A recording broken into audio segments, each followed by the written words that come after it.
Hey, welcome to Engaging and Activating Top Partners Quickly. Hey, my name's Declan Dunn, and I'm going to take you through a presentation now that I shared at AMD. So if we met there or not, let's start walking through what I'm talking about on how to actually engage and activate top partners and get people to react. And honestly, it's not that hard in one sense, but you need to start thinking about who the top partner is and why what you're sharing matters to them. And in this presentation, I'm going to cover the three keys to intention. That's part one. The second video will cover first contact, curiosity to conversations, and closing deals. And in part one, in three keys to attention, I want you to remember something really simple here. You get 3 seconds to capture their attention. 3 seconds. This is not like they're in a different world. They're in the world where everyone is, which is interacting with your email, your social media outreach, anything that you do, even in person. Why is it important to them? So let's get into three keys to attention and how you can actually use this to your advantage. Now, as we stop through, I want to make sure that we're taking off from the affiliate world to how partners view things for a few hours. So join me because where I come from, and I'm sharing my first slide from going and presenting at Affiliate Summit at the very first Affiliate Summit I keynoted, is not so much as, hey, I've been there, done that, is that I've been there, done that, and had to relearn everything I've done. And a real key that everything I do is based on really loving your audience and making sure that you're not wasting their time, you're connecting with them, and you value that time as much as they do. Now, this sounds crazy. Well, in the affiliate world, people are totally ignoring this. And let me show you what I mean. Stephanie Harris, who is the CEO of Partner Centric, puts it so well. Today, an effective affiliate manager must have experience with media buying, top notch sales acumen, budgeting, and the ability to strategize. And what I'm going to talk to you about is really simple. We're going to talk about sales acumen and a media buying approach that's going to break out and make you stand out from the copycat world that's basically doing things the same way they've always been done. So let's get into it. Now, as you jump into doing any sort of presentation, one of the very first things we're taught to do is use an elevator pitch.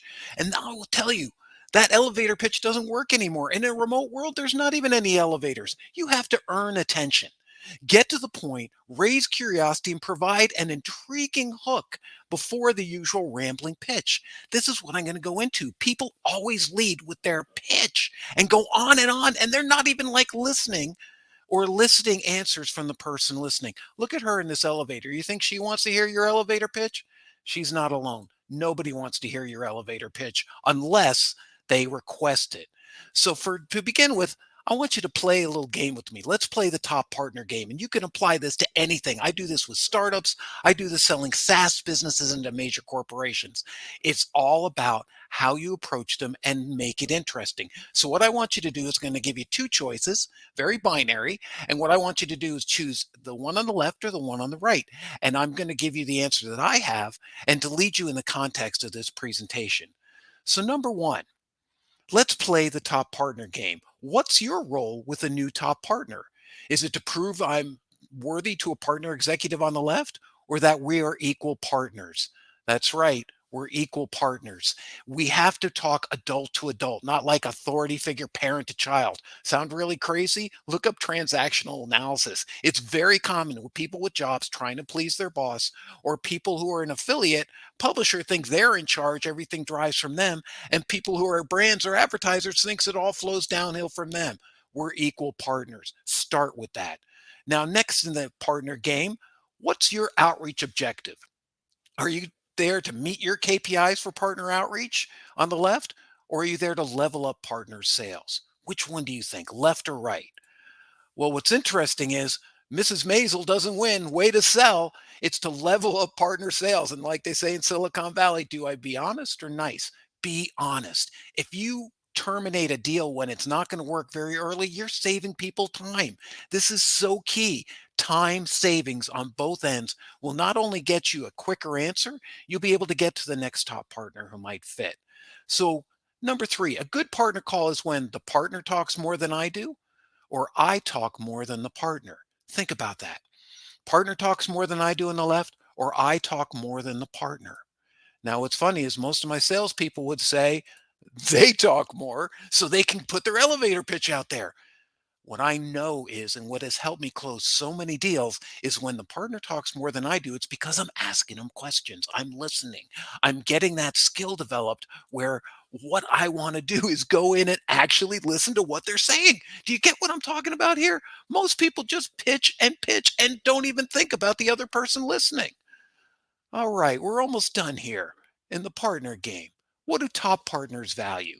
What they ask for or what my company offers? What they ask for or what my company offers? Left or right? The answer is what they ask for. Just like you wouldn't talk to a customer and just go blah, blah on about yourself. That's what an elevator pitch does. That's where the fake, I'm coming at you, I'm automating this fails. Because what's happening is you need to evoke curiosity. And finally, the goal of top partner outreach is to, on the left, persuade partner of my company's value, or on the right, empower partners to convince themselves. Which do you think? Persuade or empower partners? Well, obviously, you want to empower partners to make the decision by themselves. The key is you want them thinking about the answer. You want them inside their minds going, what does that mean? How does this work? Not, oh my gosh, I've got to meet somebody else's KPI and objectives. And as crazy as this sounds, I see this happen all the time in the affiliate space. So that's the top partner game. And even though this South Park, that looks extremely promising guy on the right, that's what we're pitching into because a lot of times you have to pitch upstream where other people besides the person you're talking to are engaging with what you're doing. All right. So, whoa, partners focus on what matters to them, which is rarely what you're pitching. So, what I'm sharing with you is stop selling, create curiosity, leave some openings so that people can come in and do what they want to do, which is find an answer, whether you're a partner as a publisher or a partner as a brand advertiser. What does the other partner want? And when you start doing that, not only will you create more deals, you realize something that, as in this film clip from Leo DiCaprio, gentlemen, you have my curiosity, but now you have my attention. Curiosity leads to attention. You have to earn attention. You don't just get it.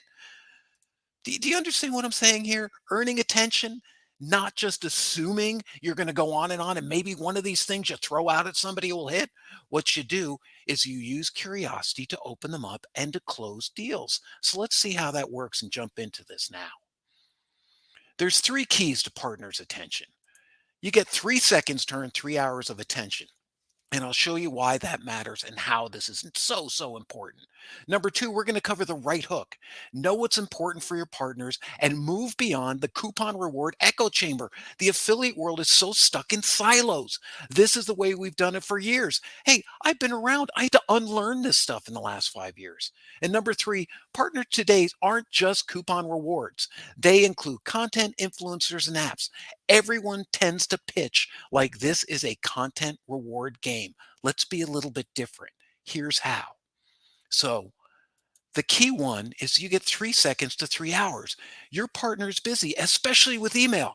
And people treat email like it doesn't work, like they're overwhelmed and nobody responds. You know why they don't? Because what I'm about to show you, it still dominates affiliate outreach. And you can apply this to social messaging, any context. You're on a Slack channel like Martech Record. How do you actually engage people? You don't go on and on about yourself. You stop them from scrolling, make it visual, put a word or an image, paint pictures, use this and get them to reply at first. Don't sell them because they do not want to see another partner sales pitch. I can tell you that. Nobody wants to see it. And we're so savvy. And look at, even though I'm giving you 3 seconds at first contact, you think that's crazy. You're actually trying to get them to stop scrolling, pay attention. We've done this in social media and it does apply to what we're doing in any sort of sales outreach. It is so, so important that you do this and you understand that if Forrest Marsh says it's 0.25 seconds, Meta says 1.7 seconds for their videos. And what do they talk about? Conversations, messaging. Do you see what I'm saying? Because what's funny when you're in email, that's probably optimistic. I mean, look at this. This is what's called the preview pane. And in email, The preview pane is what they actually see. And as you can see, you don't have time. Look at these pitches. This is why people delete you. Everybody just wastes this two sentences and the subject line into boring, been there, so done that stuff. And look at mobile, it's even worse. And then you're going to send me this message, which, by the way, is a message that was sent to me.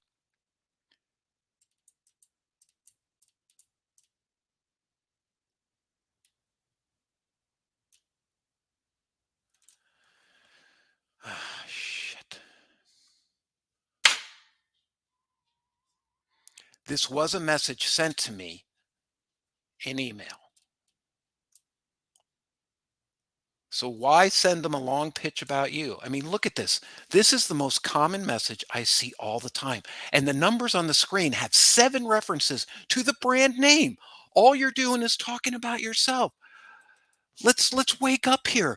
You're talking about yourself for 7 messages and they mention me, the publisher, twice. You want to know why I ignore that? Look at this. And they're going into the usual affiliate partner pitch. Here's our cookie record. Here's how long commissions will pay. Hey, as a publisher, I don't know if you're going to work. And I can tell you one thing, talking about yourself instead of the partner is what's going to lose their attention and their interest. And so a good partner lead, and a lead is used in journalism, is that first sentence. That's everything. You've seen it in the preview pane. So let me show you a good partner lead here. Visual and friendly, 2-sentence intro, not a pitch, quick, engaging the partner. Look at Origo. Their Origo shoes, a sustainability brand that's giving you shoes that are made in Austin, Texas and really take care. And look at the eye engagement, the visuals, high there, the use of yellow. What this is personal. And it allows you to go, what's interesting? They're not sending you everything that they could do, right? They are actually doing what no one else does in the affiliate space. I shouldn't say no one. I'll show you some great examples.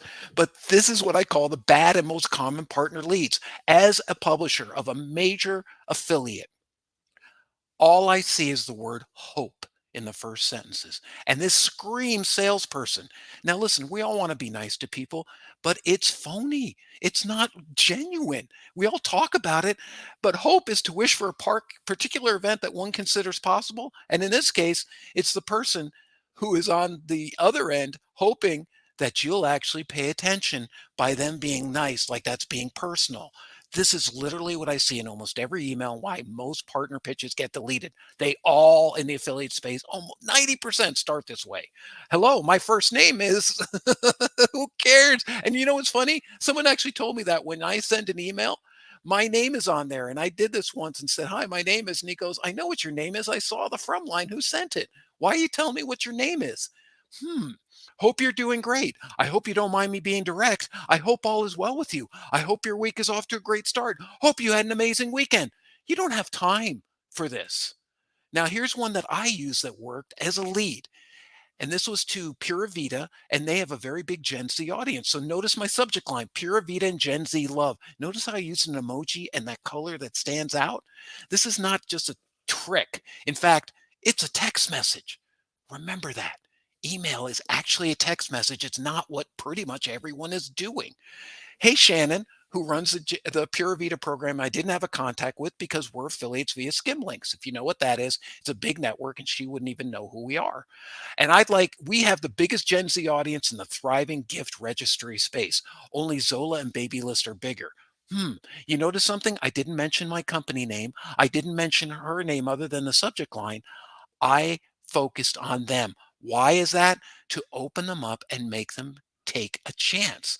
So takeaway 1, you go from 3 seconds to 3 hours. So what's your lead? Your partner intro is your lead. 1 to 2 sentences. Email, social messaging, texting, be brief and provoke curiosity. And I'll show you what that means. Ask what and how questions about the partner so they ask for more details. Get them to generate their question and request for replies.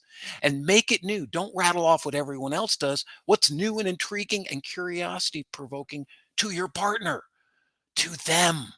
And get out of this everyone is a coupon rewards company pitch in a world that's driven by content and influencers and others. Hey, coupon rewards pitch works great for coupon rewards. But 3 seconds to 3 hours, you get 3 hours when they look at your document, have a meeting, put you on their Slack channel. That's how you earn 3 hours. So, what's your lead? Key two, the right hook. Know what's important for your partners. Are you catching this? Everything is about what's important for your partners. And these are few elements. You don't have to overthink this.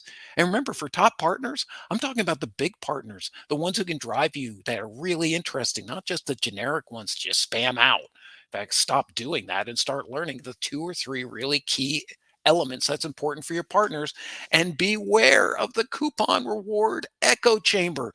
This industry began with everyone doing coupon rewards, and just like in social media echo chambers, or where people share opinions and repeat them over and over again, like it's left versus right, but in the affiliate world, it's publisher versus brand advertiser or maybe agency. The affiliate industry has become an echo chamber in so many of them because it was dominated by coupons rewards. But what's happened is things have changed. Things have seriously shifted. And you know that. So when I turn a lead into a hook, I take that first sentence, Pure Vita and Gen Z love. Why is this important to me? Why does this stop them from saying delete, delete? Hey, we're affiliates and we have the biggest Gen Z audience. Why? Because Pure Vita loves Gen Z. It's one of their key audiences. My second sentence, we have a Joy to the Dorm campaign coming up and asked our folks what they love to see, and Pura Vida came up. What does that mean? How does that work? What do you mean? That's really nice to hear. Not, hey, you're doing a great job. Some phony, like I've been to your site. We'd like to feature you all in the campaign. LMK, let me know if you'd like to know more. Notice how I'm treating it like a text message. Love your bracelets. Such a good fit here. Do you see what I'm saying? Turning a lead into a hook is really trying to share with them why not only it matters, but catch this, it's really important. You want to make them curious, and the purpose of a short lead and a hook is to get them to ask for more, to start a conversation, get them to reply. Don't throw the details at them. And when they ask for details, it's really key. And what I've done is give them a one pager PDF, which has my demographics on the left, which has, in this case, this is for Elfster that I've been working with for a few years to build them up, showing them what we do, the important numbers plus how it works. Now, when they go to their Slack channels or Asana, or they go to email, you're not having them forward emails that people's emails are totally disorganized. Give them something to share with the boss and make it professional. So now the person you're talking to doesn't have to spend time doing your elevator pitch. You've really put it right. I save people so much time. And if it's not a fit, they actually thank me. So we don't just waste time. So give them something to share and measure partnerships like you're buying the ad space. Unlock the hidden KPIs that truly define success. That's what I'm trying to share with you. The hidden KPIs that truly define success, not just yours, but what you want to do is ask them theirs, and which ones apply, which ones make sense, and which ones honestly could tell you that the deal might not be worth doing. So what's your hook? Hook is the best way to engage your partner so they get curious and stop scrolling and pay attention to you. How do you do that? To create conversations like you would in real life. Listen and ask questions. Listen and ask questions. Nothing happens without conversations. Three, develop curiosity with your partner. People will talk one to one if you include their ideas instead of pitching what you want them to do. So you notice with the Pura Vida example, I asked them, I knew they liked the Gen Z audience. It was a good match for them. It's a good match for us. That's a commonality. What I'm looking for is what do we have in common? Not just, oh, your product's really great, which it is. But the thing is, that's like easy. What you want to do is actually get them to get interested. And when I talked to them about the campaign, that was actually, I was looking for placements in that particular email. The placement didn't work, but we were able to create a CPA increase, my second choice, by having them engage with me. And by the way, when I've done this, I used to do it the old way, and I get responses in like 24 to 48 hours, including major corporations that never paid attention. You know why? Because key three, partners today aren't just coupon rewards. Obviously. Then why do we treat them all like they're coupon rewards? Listen to this. Why do we treat them like they're all coupon rewards? It makes no sense, does it? They're not all coupon rewards. They don't have the same drive. When you're in a content partner, it's so different. And influencers, these are top of the funnel, not bottom of the funnel. And by pitching the bottom of the funnel approach, you're actually ignoring what your partner does. So remember that. Key partners today aren't just coupon rewards.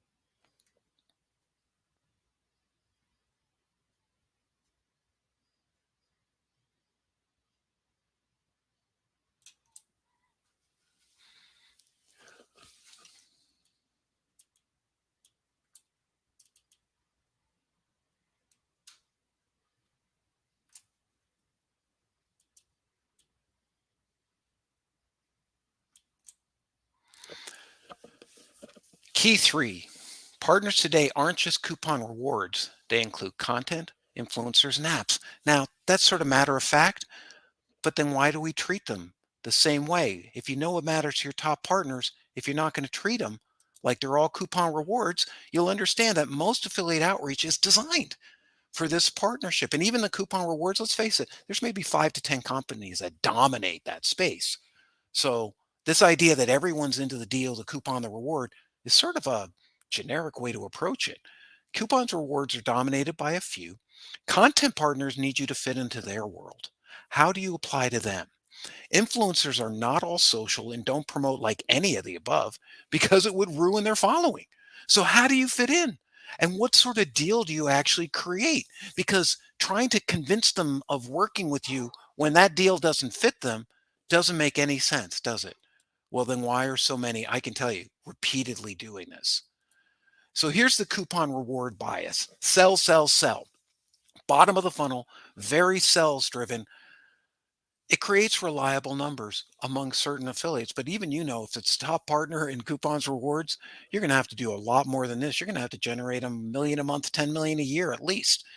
So that approach is bottom of the funnel and coupon pushing. Hey, I got nothing against coupons, but I work with Elfster and they do not do coupons. Okay. Not everyone does. And while some of these are good deals, the coupon game is tough because you have all these apps that tend to get in the way. Exclusive coupons. We want a unique coupon. And there's a limited level you can do that. Obviously, with a top partner, you might. But even then, is it real that you can provide them really a better deal?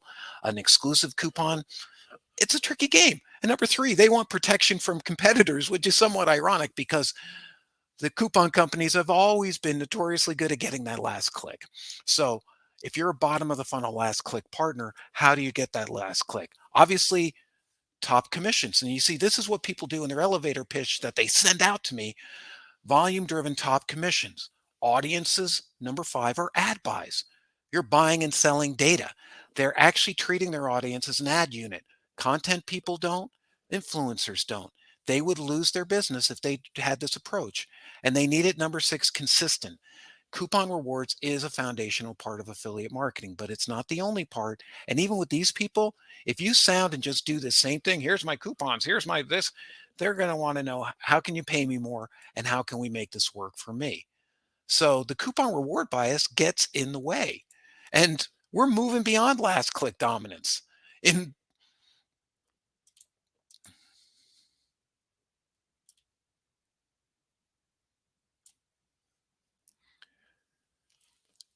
Now we're moving beyond last click dominance. This is really key. There's a lot of top of the funnel. And this is a 2018 study from A and they found that 40% of the market in 2018 were everything but rewards and coupons. Now, why does this apply? Because why, when I'm being sent emails totally in a business that is a content influencer space, and this says, again, first line, I hope you're having a great week. Oh, not again. Yes, I'm having a great week, a great weekend. See what I mean? When it's done by everyone, that's where it loses value and becomes phony. I'm reaching out regarding brand, looking for Q4 packages that'll drive sales as a primary goal and new customers as a secondary goal. Whoa. Now, is this about me or about you? It's obviously about the brand. We're looking for something that would have an ROI of at least $6 to $7. Okay, I would too. But if you're a media buyer, that is an extremely successful campaign. Now, you're encouraging me to tell you this, and I understand. See, this is what's key. Boss says to her, please send out this email. Get me 6 to 7 ROI. Here's what I need. And the person just starts pitching it to me as if I'm working for them. Is there any way you could put together a hybrid package for Q4 that have the best return for the food and drink vertical? Additionally, would there be any metrics or projections you can include with the package? Just a rough estimate of sales. If we spend X, we can expect approximately X in sales. And then she goes, and this is what's really funny. What you've just done is made me do all the work. Make me, and by the way, at the end, I'm going to show you how I would do this better because there's nothing wrong, but take these requests from your boss and stop asking me to write you up a report and make you up a story so that if it doesn't work, you can blame me. Because if you're an ad buyer, you know the very first ad buy, you got to test it out. You think you're just going to go coupon to coupon rewards, even in that space, and just get the same results? It doesn't work. May have seen you, may have not liked you, and even more important, in the second paragraph, she goes, we also want to confirm that we're doing all we can do to be included in organic content for Q4. What can we do to best ensure organic coverage? You know what you can do? Lead with that because I might get the ad placement, but what's interesting is all the other is a bunch of work. So if content partners are 40% of the affiliate market, this is the world we're in right now. Top of the funnel. And by the way, all top of the funnel affiliates are seriously challenged by coupon affiliates. Hey, I love a lot of the tools. There's Capital One, there's Honey, there's Retail Me Not, all Rakuten Rewards, all these are great. But the thing is, the loyalty to them takes from people and content who are generating sales. And it's a big deal to them. And in the end, what you either have two things to do. One, you can make sort of special deals, especially with top partners, to evaluate those last clicks because if they're driving the traffic and the interest and doing all the work, and then at the end somebody just pops up to put in a coupon code, hey, I do it. Why wouldn't you, right?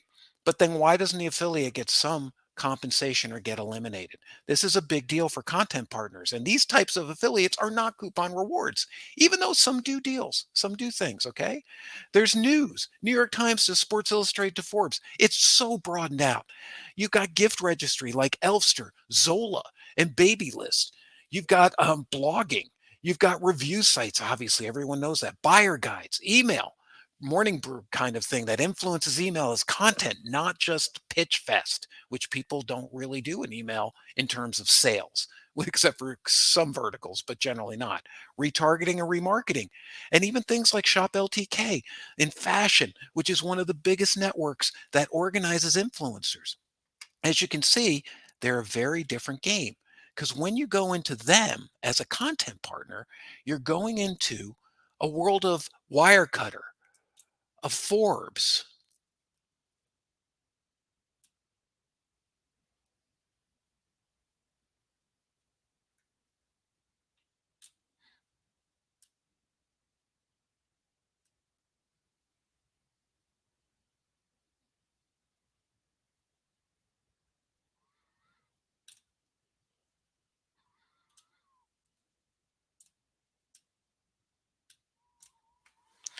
See, real content builds audiences, not just sales. When you're a publisher, you've got to earn the trust of the people reading, interacting with you. You want them coming back again and again.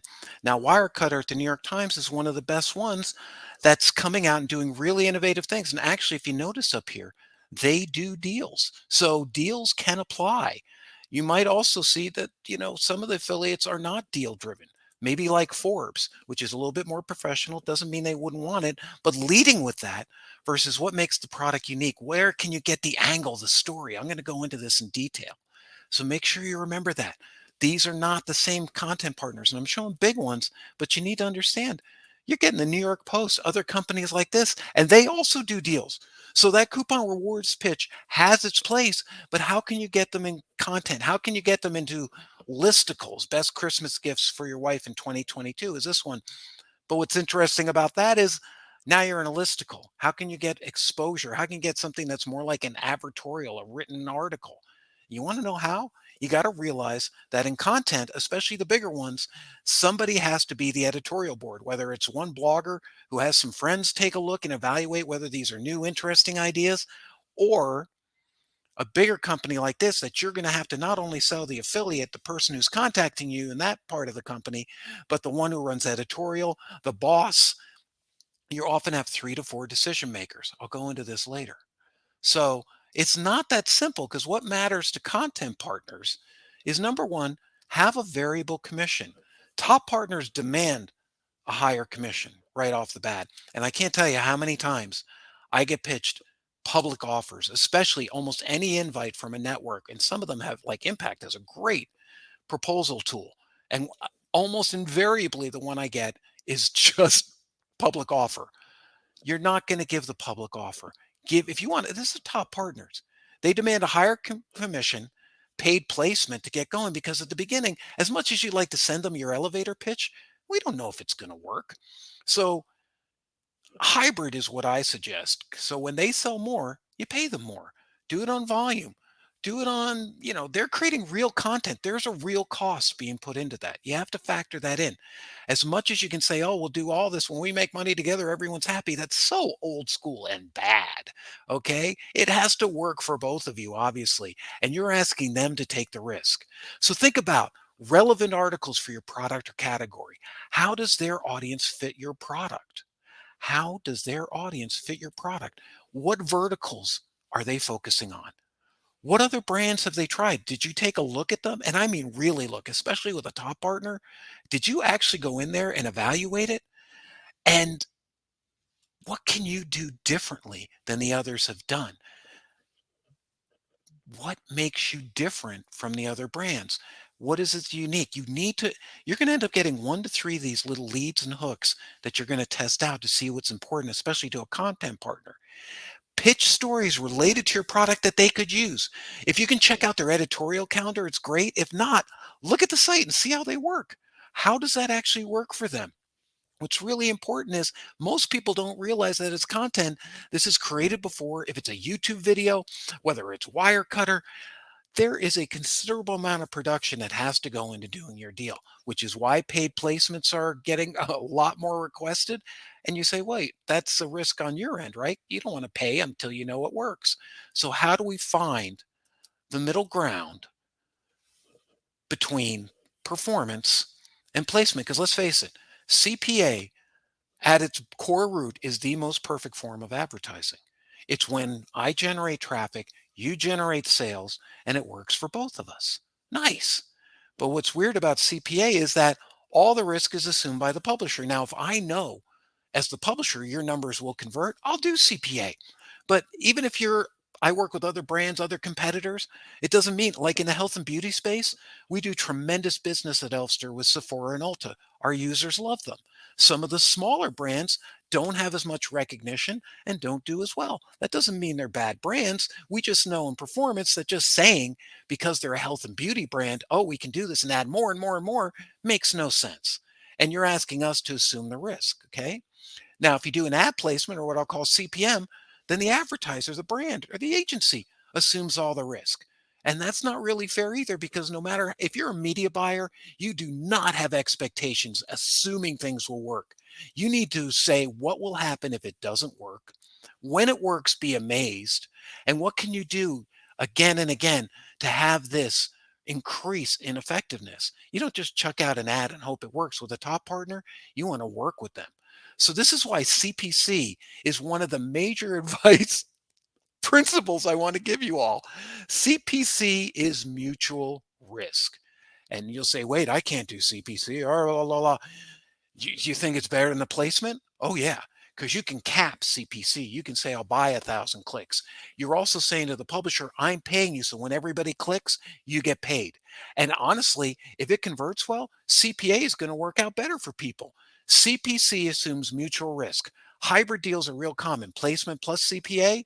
But remember, the power of CPC as it makes a comeback. This is one of my not only predictions, I don't like to predict, but it makes sense. And some of my best deals start as CPC.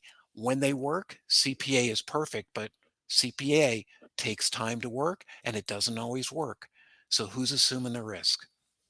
So, what matters to content partners? Number two, product recommendations and reviews. Send them the product, obviously, to test out, right? You know this. Top partners, bloggers, influencers. You want to send them something, get them to try it. So key. And make sure that they also state when they're talking about it that they've tried it. Imagine a series of articles quarterly, all right? Because if you're in a content thing, you don't want to just get a one off day. We run into this with influencers. It's rare that you get the ongoing continual marketing that you get in the coupon reward space. So create ideas that they can pitch to their editorial boards. Think like a journalist. And what's funny is once you look at content, it's really not that hard because you can see the ideas they've run. You can see their leads and hooks. That's where you learn what happens. And that's how you can apply this to any content partner. It's so much easier than trying to generically send them out your elevator pitch hoping they fit into your world. And decision makers here, number two, combine both marketing and editorial. It's not just the affiliate world. What are their priorities? What's important? What situations or seasons would your product stand out? Where do you fit in? So you can suggest 3 to 4 to 10 articles or videos, but you're actually making it so there's adaptive, they're working forward, you're sharing products, maybe giving them special discounts, rewards to that specific like campaign, but don't leave it up to them because what you're asking them to do is sort of like that person who pitched me before about the vertical with the 6 to 7 ROI on ads. You're asking me to do all the work, and that's nice, but I'm not getting paid until it works as a publisher. So understand both sides of the equation. And when we get into part two, this will become so clear to you on why and how you can do this. And this is going to save you so much time in trying to convince people to work with you when you haven't even thought how hard it is for a content partner or an influencer to make the decision. Because this is about product discovery, not bottom of funnel. And honestly, they need some protection from coupon companies. And if you don't talk about it, you probably, especially with a top partner like some of the ones I've shown, Wirecutter or New York Post, forget it. Even bloggers, even Elster, we're all getting hit by that last click penalty because we're generating the traffic, top of the funnel, middle of the funnel. Right when they come to buy, the coupon pops up. And again, this isn't against the coupon companies who are doing this, who are generating billions. But what's really funny is how can you find a way that you're not punishing your partners for doing this? Because from our end as a publisher, it's punishment. We're not getting paid because somebody else has a coupon software that the user chooses. And that's not going away. It's very important to remember that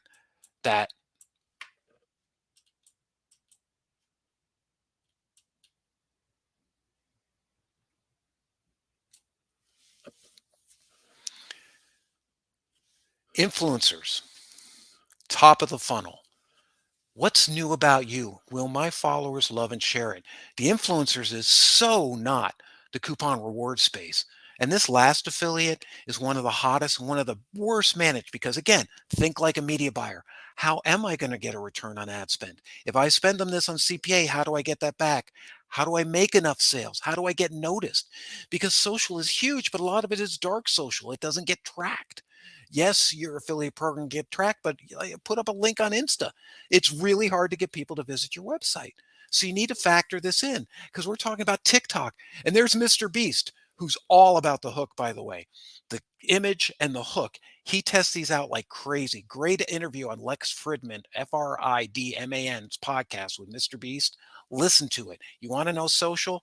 Not only does he know it, but his hooks are what drive everything. And then we have somebody doing podcasting. I've had a woman's podcasting network. It's huge. These people will do performance and will work with you. So, how do you get influencers to pay attention to you? Well, the influencer world,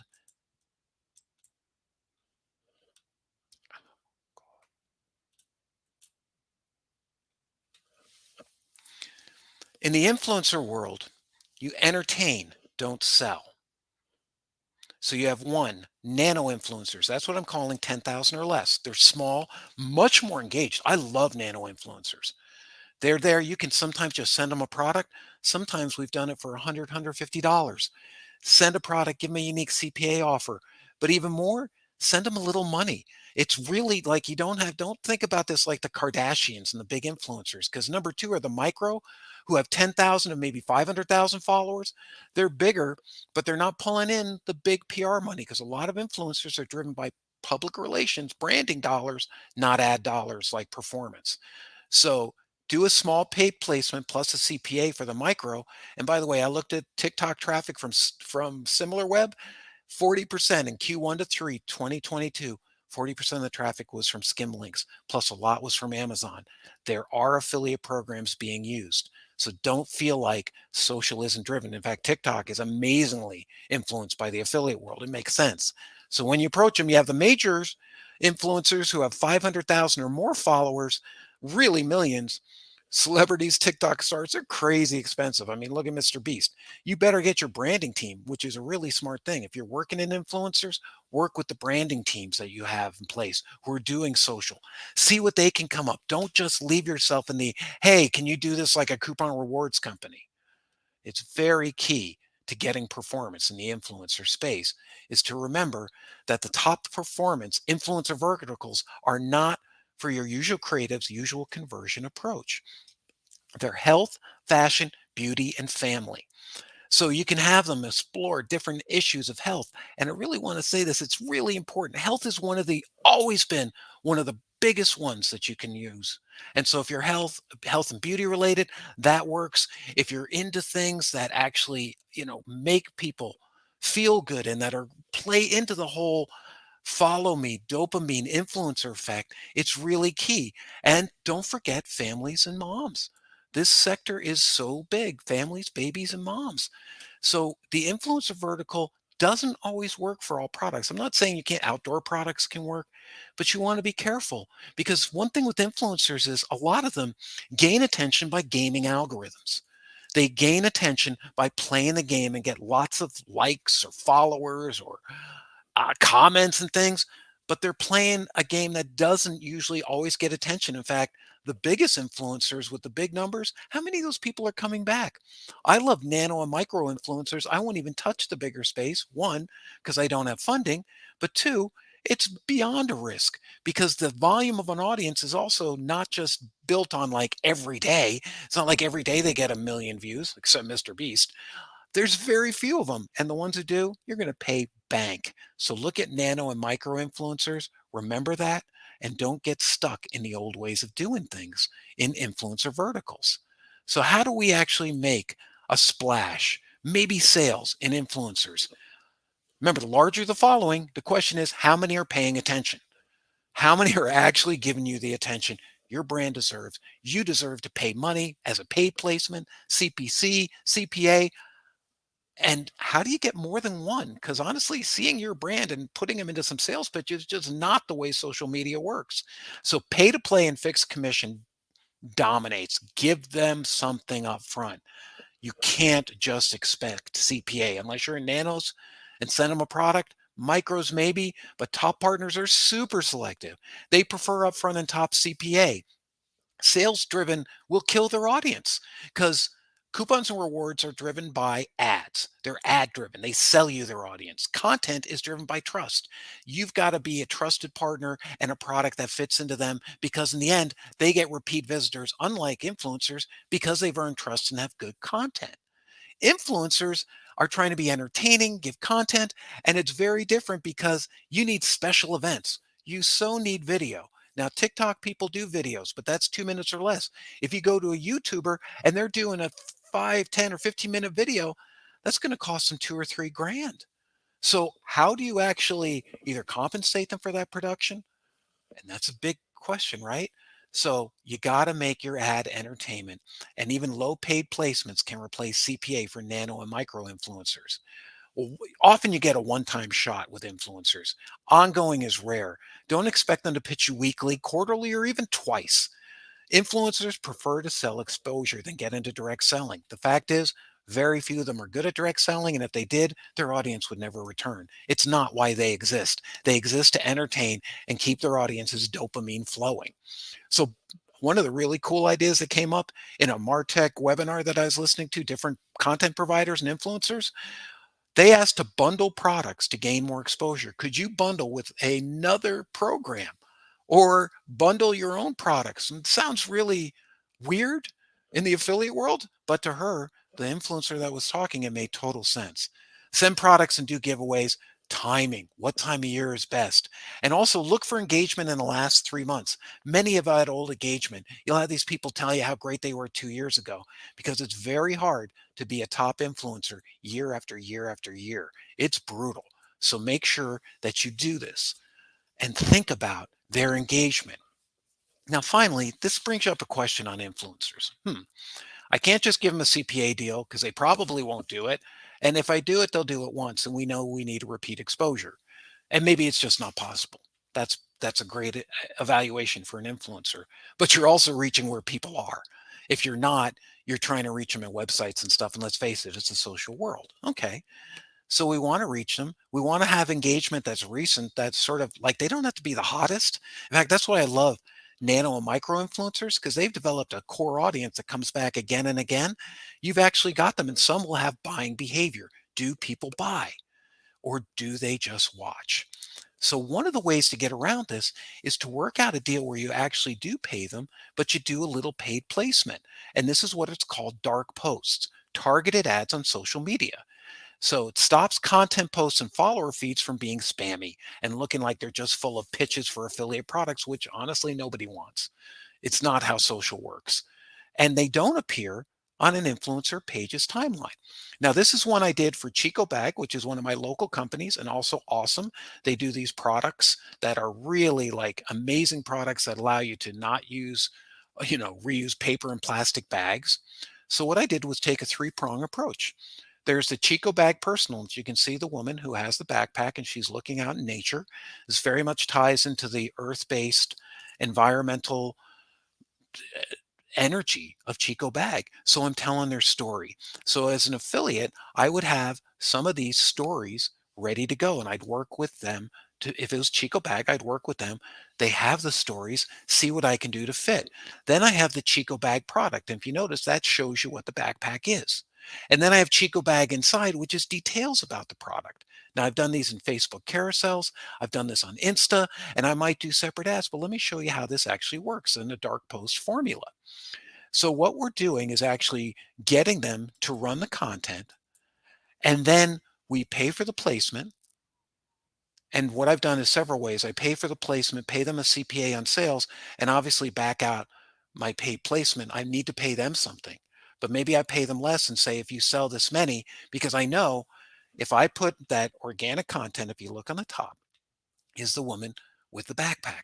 So I get the organic content and I work with them to get exposure and to see if they might actually pay to get more exposure because it's really hard with many of the influencers to just post organic content and hope it gets seen. Again, what time of the week? What time of the day? When is the optimal time to not only get them to pay attention, but to take action? And do they actually generate traffic to websites? Again, with Insta, it's not my experience. Maybe yours. You want to make sure as an ad buyer, you're thinking about how do I drive clicks? How do I drive sales? How do I drive interest? How do I drive incremental revenue? So then I give a dark post, which is my product. So they see the woman and they see the story. And then in their feed, they actually see an ad, but it's not showing up on the page. It's not showing up on the account. It's showing up in their feed separately. Sometimes I've done this with Chico Bag. I did this directly. Other times the brand will do it and the follower, excuse me, the influencer will not be involved and will not be noted so it doesn't hurt them.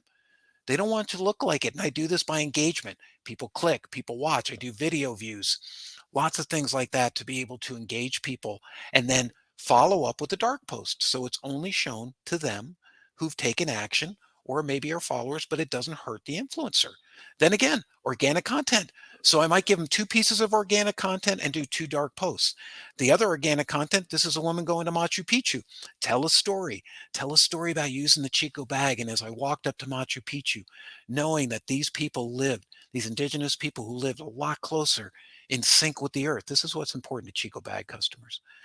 And you're telling them the evocative story. See how what we're trying to do is get them to feel, sense your brand, not just see or hear it. Okay. Very, very important. Can you evoke emotions? This is not a bottom of the funnel world. And then I do a dark post with the details that shows about what makes a Chico bag product important. All right. So, what we're talking about with influencers is quite simple. Adapt to your partner. It's that simple. Coupon rewards partners want top commissions. Okay. They want top commissions, and you can't be cheap. So it's really funny. The public offer is almost a waste of time for a top partner. And I've seen this because content partners also will demand top commissions because as a CPA deal, you're pushing all the risk to them. Where you might be able to work out a much lower CPC deal, make it fair for them, at least break even. And then they know if it converts, heck yeah, move them right to CPA. Otherwise, you're going to have to do a paid placement. So don't haggle the CPA and use CPC to test. That may be a little different.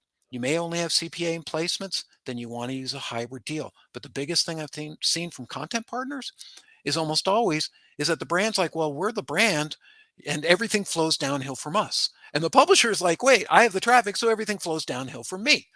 And that's what actually is called one thinks they're authority figure, the other is below them. Now, what I'm going to do is reverse that, make them equal. Make them equal partners. Remember the top partner game? Make them equal. And you do that quite simply by working the deal and making sure that content partners know that you understand you're not just going to send them the public offer. Same with coupons for rewards. You send them the public offer, it's not only insulting, it's a waste of time. You're not getting the emotional reaction. They need to know how this is going to back out and what you want to ask them. And we go into part two. I'll talk about the questions, how to use curiosity to define these and eliminate those partners who aren't a fit rather than just pitching your thing or spending all this time to see it just have a terrible deal. Influencers. Nanos are wide open. Look at nanos. You want to do CPA deals? Send them a little cash. You can really do amazing things with nanos who often have much higher engagement than the other types of influencers. Micros will prefer pay and something not salesy. You need to be very careful. You got to turn it into a story. You got to turn it into an experience. You got to have them see, smell, taste, touch, feel all our senses to evoke emotions. That's what the whole social space is about. And influencers, the majors are the hardest at all. Blending dark posts with content, working a little paid placement and ad spend, but you can pay that money to do a dark post rather than putting it on their page, their brand, which honestly is for sure a deal breaker for most of these partners. So remember that this is not just a coupon rewards world. The last 5 years have radically shifted along with the pandemic. And I'm going to go into that in part two of this presentation. So let's take a break. You got a resource page at declandunn.com/amdays, password amdays. I have this presentation deck. I have these videos that I'm recording. But remember something, I have a bunch of the resources I've referred to here. But I'll leave you something from Charlie Munger, Vice Chairman of Berkshire Hathaway, who works forever with Warren Buffett and one of the most brilliant financial people. We are all learning, modifying, or destroying ideas all the time. Rapid destruction of your ideas when the time is right is one of the most valuable qualities you can acquire. You must force yourself to consider arguments of the other side. And this is as a performance marketer, long time. My job is to constantly prove myself wrong. Always prove yourself wrong, not right. Because here's the deal, when it works, be amazed.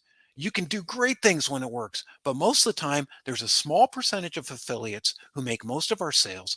We waste all this time and energy to get them to run something that's not going to work when, if you listen, ask what and how questions, we'll get into that in part two, you'll get the answers you're looking for.